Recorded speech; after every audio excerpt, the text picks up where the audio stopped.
लिए अवशेष या रिमेन्स आर्कियोलॉजिकल रिसोर्सेज में लास्ट हैं अवशेष रिमेन्स। देखो अवशेष या रिमेन्स प्रमुख रूप से इतिहास को बताने का काम करते हैं। जैसे हड़प्पा सभ्यता तक का इतिहास, और इवन कुछ मामलों में तो अब चूंकि नई खोजें हो रही हैं आर्यन कल्चर के बारे में भी, तो आर्यन संस्कृति का जो इतिहास है, मतलब यहां तक का इतिहास, वो रिमेन्स के ऊपर ही निर्भर है। मोहनजोदड़ो हड़प्पा के बारे में तभी पता चला जब ये नगरों का उत्खनन हुआ, रिमेन्स मिले इनके। या अभी हस्तिनापुर में एक्सकवेशन हुआ तो उसमें आर्यन कल्चर के बारे में कुछ जानकारी मिलती है। बागपत में सनोली का हुआ तो मिलती है। सहारनपुर में हुलास का हुआ तो कुछ जानकारी हड़प्पा सभ्यता को लेकर मिलती है।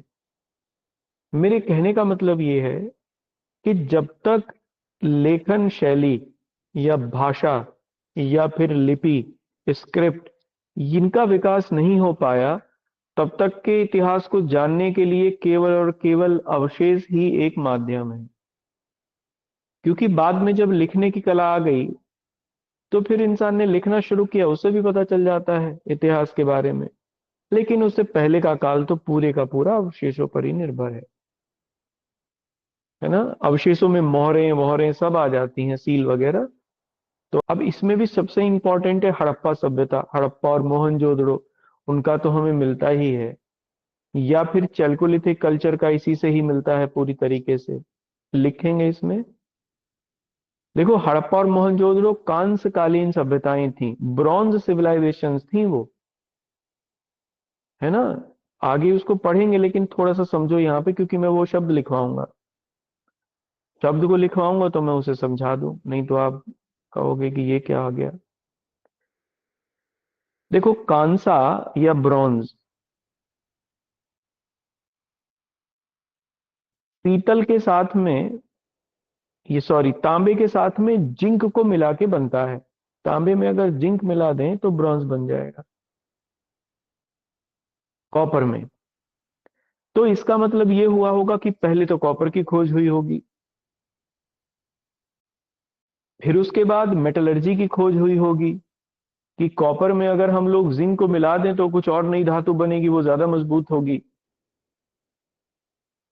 इसका मतलब टेक्निकल अपग्रेडेशन हुआ होगा।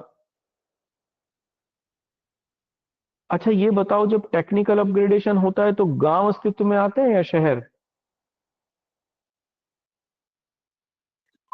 शहर। शहर अस्तित्व में आते हैं। तो फिर इसका मतलब ये हुआ कि जो कांसा बना होगा, क्योंकि वो टेक्निकल अपग्रेडेशन से बना, तो फिर जो शहर अस्तित्व में आए, मतलब जो गांव, जो वो फिर शहर अस्तित्व में आए होंगे। इसलिए कांस्यकालीन सभ्यताएं या ब्रॉन्ज सिविलाइजेशन जो है, वो टाउन्स की सिविलाइजेशन कही जाती हैं या अर्बन सिविलाइजेशन कही जाती हैं। इसीलिए हड़प्पा और मोहनजोदड़ो को पहली अर्बन सिविलाइजेशन के नाम से जानते हैं। भारत में पहली बार, भारत में क्या पूरे विश्व में पहली बार नगर बसे थे इस समय, टाउन्स बने थे। लेकिन इससे पहले चैल्कोलिथिक कल्चर देखने को मिलती हैं जिसमें तांबे का उपयोग किया जाता था। ठीक है। ब्रॉन्ज कॉपर प्लस जिंक ना। Yes. Bronze copper plus zinc तो होगा शायद, ब्रास होगा शायद वो।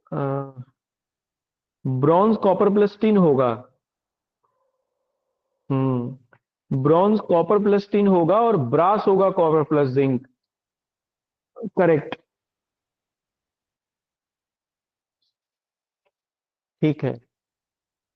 जो ब्रॉन्ज बनेगा ना, वो कॉपर प्लस टिन बनेगा। कॉपर प्लस टिन को मिलाने पर ब्रॉन्ज बनेगा, ब्रास बनेगा कॉपर प्लस जिंक। चलिए खैर, ब्रॉन्ज सभ्यताएं थी तो आप इसमें आगे पढ़ेंगे इसे। ठीक है। ये हमारा कंप्लीट हो गया। रिमेन्स का यही है इतना। बाकी हम लोग रिमेन्स के रूप में इन दोनों को आगे पढ़ेंगे, तो आपको एक एक रिमेन्स का पता चलेगा कि इसमें क्या क्या लिख सकते हैं हम। ठीक है, देखो यहां आर्कियोलॉजिकल रिसोर्सेज हमारे कंप्लीट होते हैं इतिहास को जानने के। अब एक दूसरा रिसोर्स शुरू होता है जिसे हम लोग साहित्यिक स्रोत या लिटरेचर रिसोर्स, लिटरेरी रिसोर्स के नाम से जानते हैं। तीन पढ़े थे ना हमने, तीन में पुरातात्विक या आर्कियोलॉजिकल, दूसरा साहित्यिक और तीसरा विदेशी यात्रियों के विवरण। तो इसमें दूसरा है अब ये साहित्यिक स्रोत, तो हेडिंग डाल लीजिए आप साहित्यिक स्रोत, लिटरेरी रिसोर्सेज। ठीक है, लिटरेरी रिसोर्सेज या साहित्यिक स्रोत। देखो कब शुरू हुए लिटरेरी रिसोर्सेज? लिटरेरी रिसोर्सेज हम लोग तब अस्तित्व में आते हैं जब भाषा और लिपि दोनों अस्तित्व में आ गई थी, भाषा और लिपि का विकास हो गया था। हड़प्पा सभ्यता के लोगों की भाषा थी तो लिपि भी थी, लेकिन हम लोग उसे पढ़ नहीं पाए क्योंकि वो पिक्टोग्राफिक है, सांकेतिक लिपि है। सांकेतिक लिपि को समझना बड़ा मुश्किल होता है, संकेत चिन्ह है उसमें, और लगभग 72 के आसपास मिले भी हैं, 72 संकेत चिन्ह मिले भी हैं, लेकिन उनको समझा नहीं जा पाया, इसलिए उसको हम लोग अभी भी नहीं पढ़ पाए, तो उसको रखते नहीं है लिटरेरी रिसोर्सेज में। जब आर्यंस इंडिया आए तो वो अपने साथ अपनी भाषा और लिपि दोनों लेके आए। संस्कृत इंपॉर्टेंट भाषा के रूप में उनकी थी, इसलिए जो साहित्य लिखा गया वो भी संस्कृत में ही लिखा गया। अब उस समय का जो साहित्य था या साहित्यिक स्रोत को हम लोग दो भागों में बांट सकते हैं, दो पार्ट में इसलिए। एक जो धार्मिक साहित्य था, रिलीजियस लिटरेचर, और एक दूसरा जो नॉन रिलीजियस है, या उसे धर्मेतर साहित्य या अधार्मिक, धर्मेतर कहना ज्यादा सही होगा, लौकिक कहना ज्यादा सही होगा, लौकिक साहित्य के नाम से भी हम लोग जानते हैं, या नॉन रिलीजियस लिटरेचर। देखो रिलीजियस लिटरेचर में वो लिटरेचर आता है जिसमें धर्म से संबंधित बातें लिखी गई, जैसे वेदास रिलीजियस लिटरेचर का पार्ट है,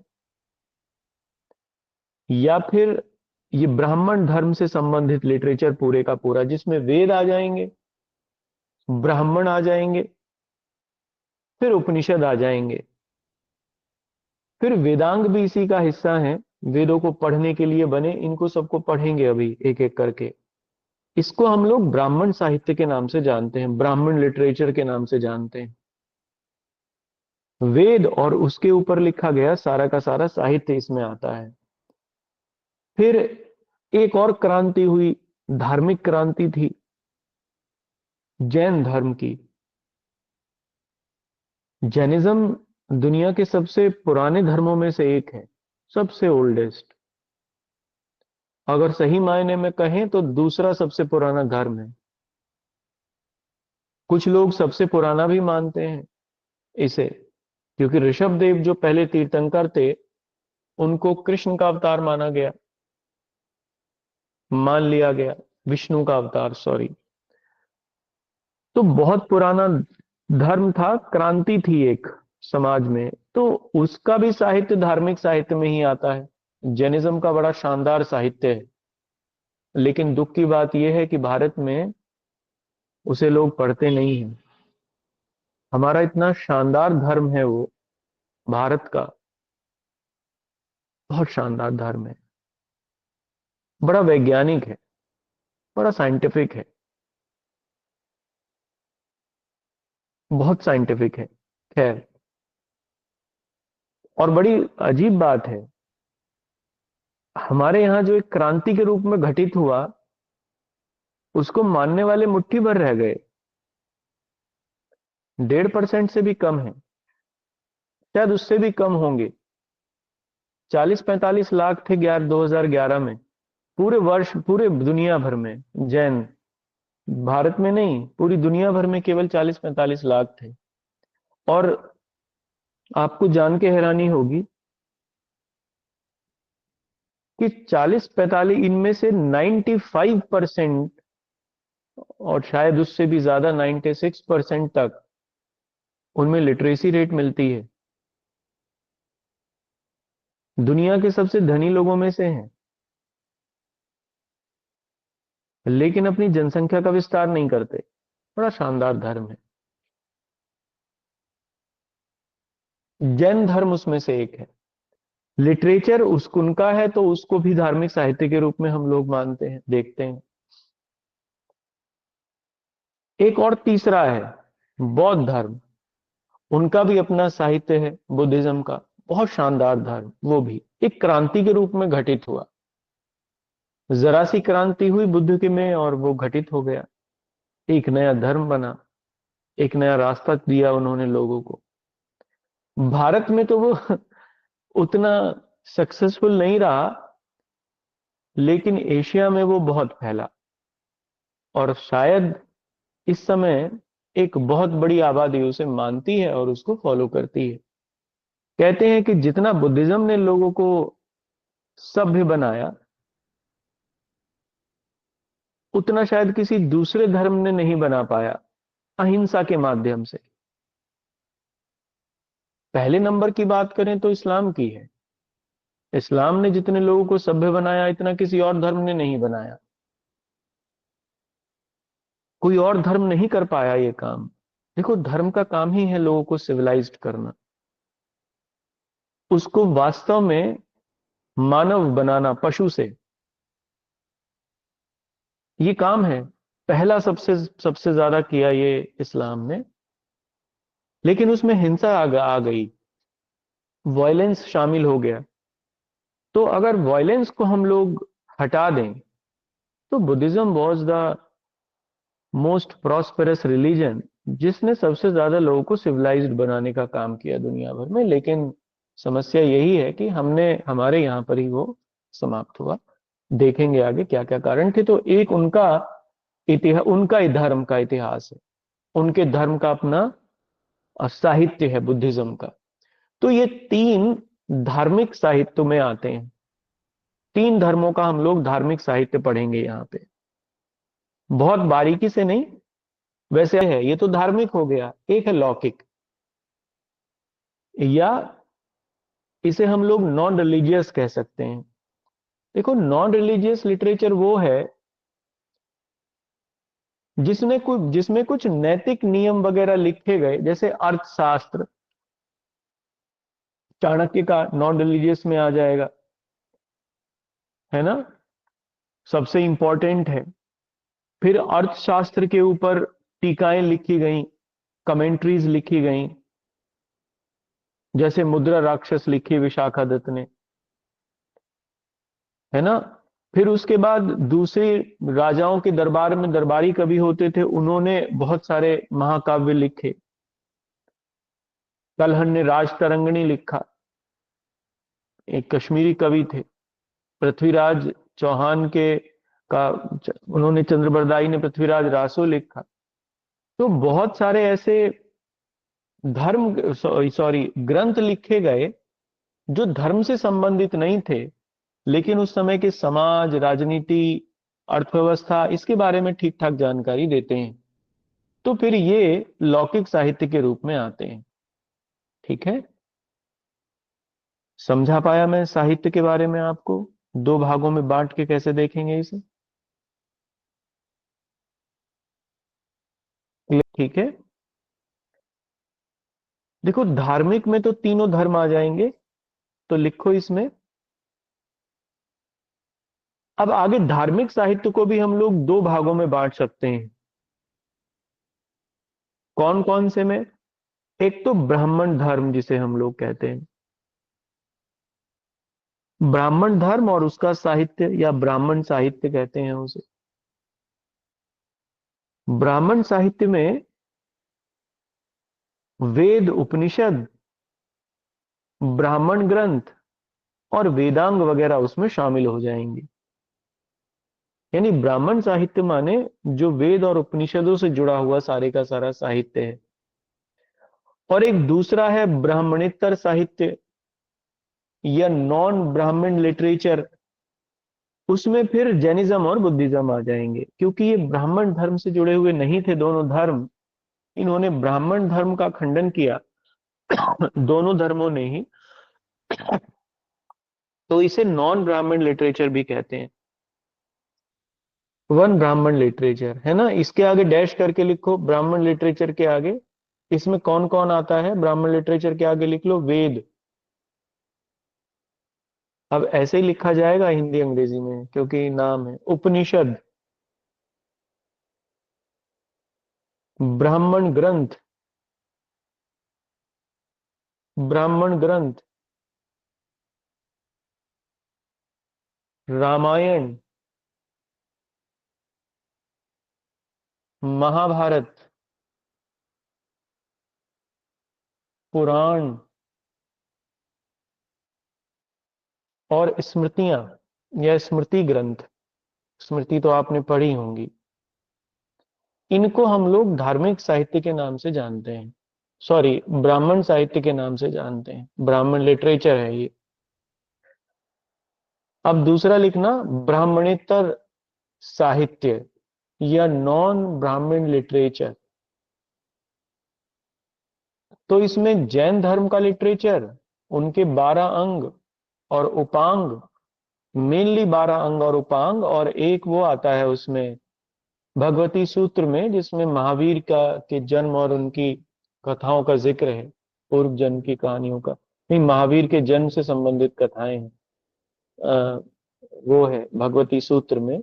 ये शामिल है जैन धर्म में। ठीक है ना, नॉन रिलीजियस लिटरेचर उसको और लिख लो, नॉन रिलीजियस लिटरेचर या लौकिक साहित्य।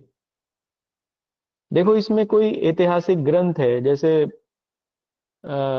अर्थशास्त्र एक ऐतिहासिक ग्रंथ है, वो उसमें शामिल हो जाएगा। राजाओं की जीवनियां उसमें आ जाती हैं, और कल्पना प्रधान कुछ कहानी वगैरह का साहित्य भी उसमें शामिल हो जाता है।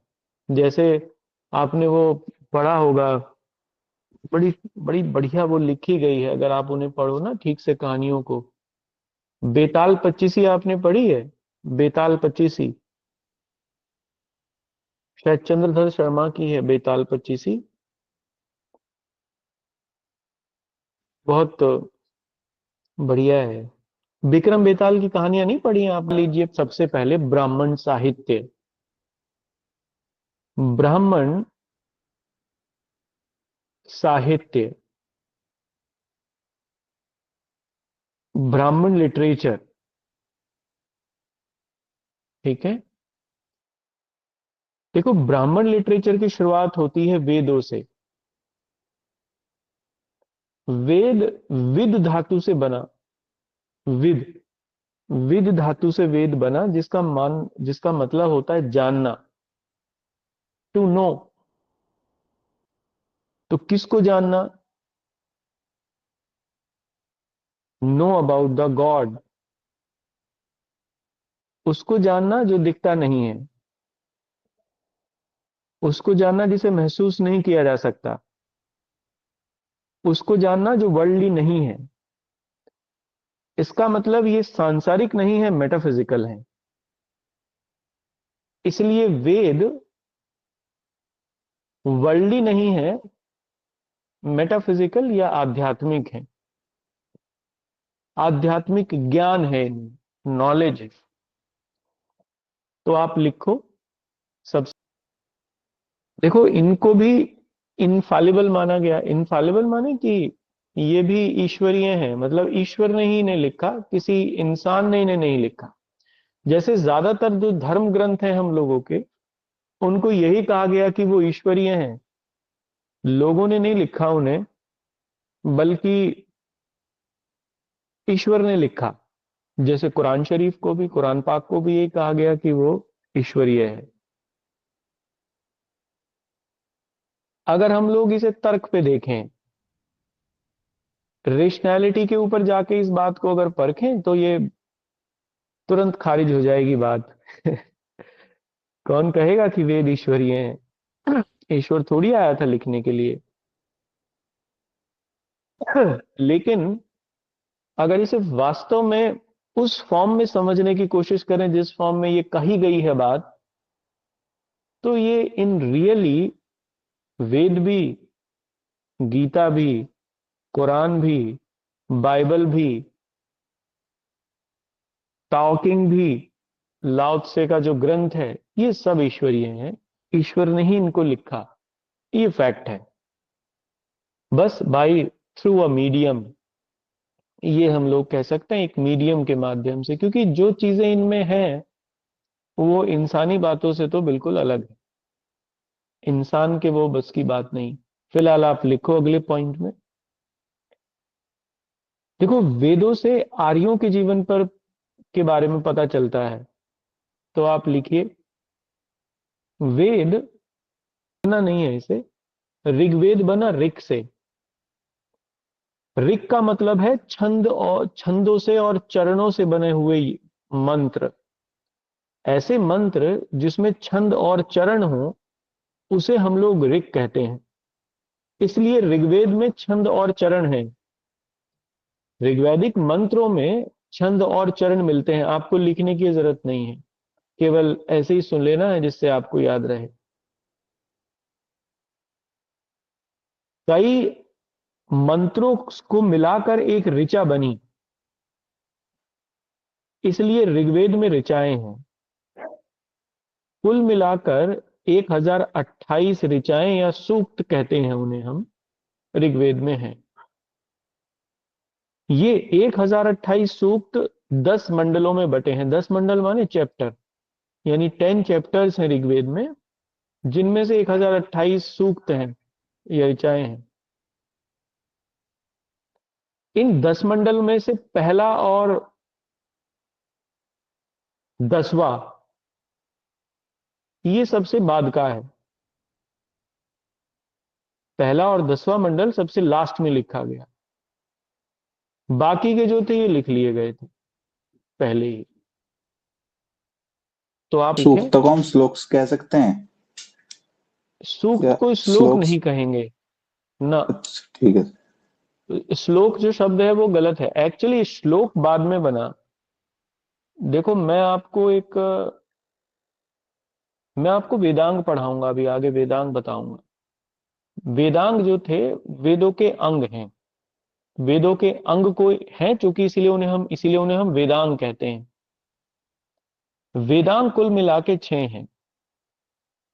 ठीक है। ये वेदांग इसीलिए बनाए गए जिससे वेदों के को का अध्ययन ठीक से कर सकें लोग। कौन कौन से हैं? शिक्षा। शिक्षा ये बताती है कि किसी शब्द का क्या मीनिंग है।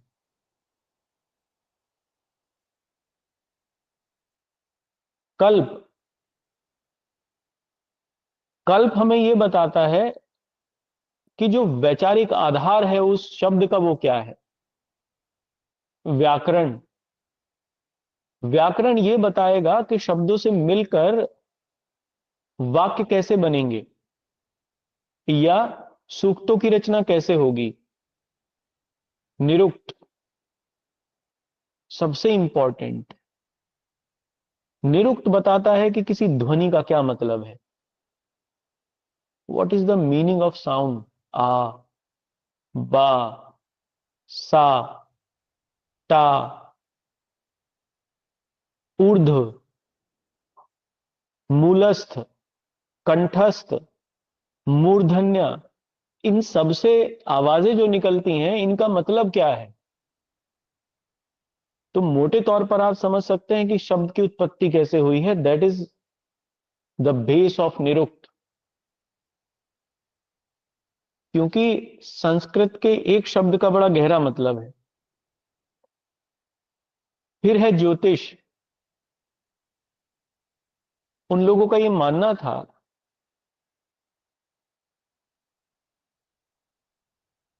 कि प्रत्येक समय में, मतलब प्रत्येक जो पूरा समय है, मतलब प्रत्येक जो दिन है, उसमें ग्रहीय स्थिति होती है एक। तो जो कार्य है वो ग्रहीय स्थिति के हिसाब से होना चाहिए, अध्ययन भी उसी ग्रहीय स्थिति के हिसाब से होना चाहिए। क्योंकि जब ग्रहीय स्थिति अनुकूल होती है तब किया गया अध्ययन बहुत अच्छा होता है, वो पूरा उसका लाभ मिलता है। तो ग्रहीय स्थितियों की गणना और उसका विचार ज्योतिष के अंतर्गत किया गया। और तीसरा था छंद। छंदों में ही रचना हुई वेदास की, इसलिए छंदों के लिए, छंदों के को बनाने, उनके मतलब को जानने के लिए छंद शास्त्र बनाया गया वेदांग में। इसलिए हम लोग वो नहीं कह सकते उसे श्लोक, ठीक है ना, सूक्त कहेंगे, वो सही वर्ड है। कैसा? तो आप लिखना उसमें 1028 सूक्त हैं, देर आर 1028 सूक्ता। अब देखो इन मंत्रों का उच्चारण किया जाता था यज्ञों के अवसर पर, जो ऋग्वेद में मंत्र हैं, और विशेष ऋषियों के द्वारा किया जाता था, जिनके पास बहुत अच्छी समझ और ट्रेनिंग होती थी इनके उच्चारण की। उन्हें होत्र कहते थे, होत्र ऋषि कहते थे।